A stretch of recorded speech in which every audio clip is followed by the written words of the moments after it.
Nasa pag-aakalang siya'y makakatakas ngunit mahahabol pa rin siya ng ating bida. Agad naman itong tutuluyan ng ating bida at hindi alintana ang dami ng kalaban. Ngunit siya ay napuruhan na parang kinutongan sa bunbunan. Muntikan na ngang mabigwasan, buti na lang siya ay nakalisan. Ang bida na ay nakaligtas ng matagumpay na parang nakaligtas sa tropa niyang mataas magtagay.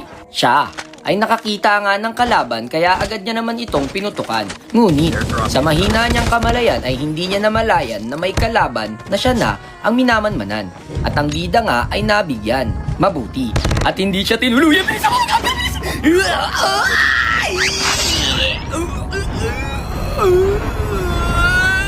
At ang bida nga ay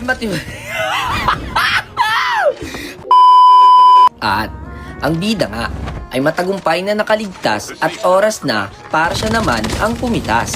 Salamat na lang talaga sa self-revive.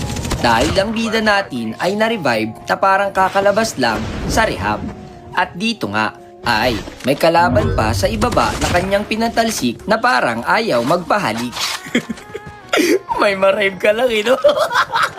At eto, meron pa kang ganchat sa ibaba at walang kaano-ano at binigyan na nga ng ating bida. Malapit na ngang makamit ng bida ang tagumpay. Kaya naman agad-agaran niyang hinanap ang mga kalaban. At tila baga, meron siyang narinig sa bandang itaas na may tumalon kaya naman siya ay napalingon.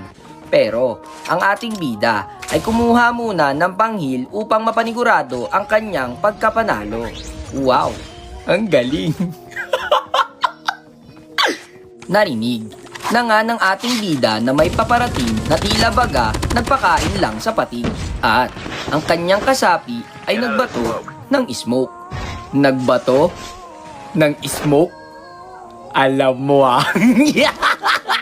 At ang bida nga ay dumistansya muna baka siya ay ubuhin at magdilim ang paningin at baka takihin sa lihim mong pagtingin.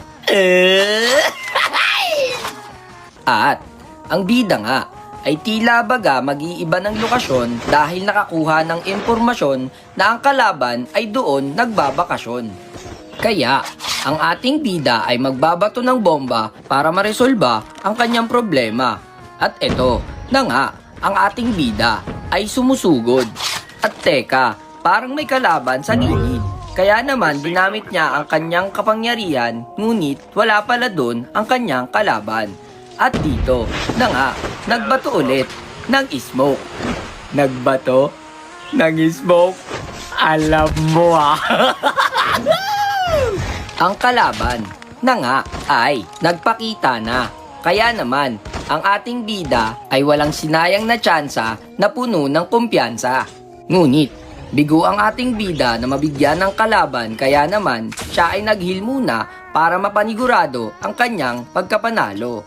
At tila baga, babatuhin niya ito ng dinamita at tinamaan niya nga ito sa unang pagkakataon.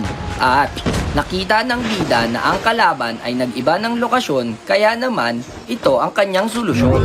Ginamitan niya ng kapangyarihan na hindi pangkaraniwan na bibihira niyong masaksihan at dun niya nakamit ang tagumpay.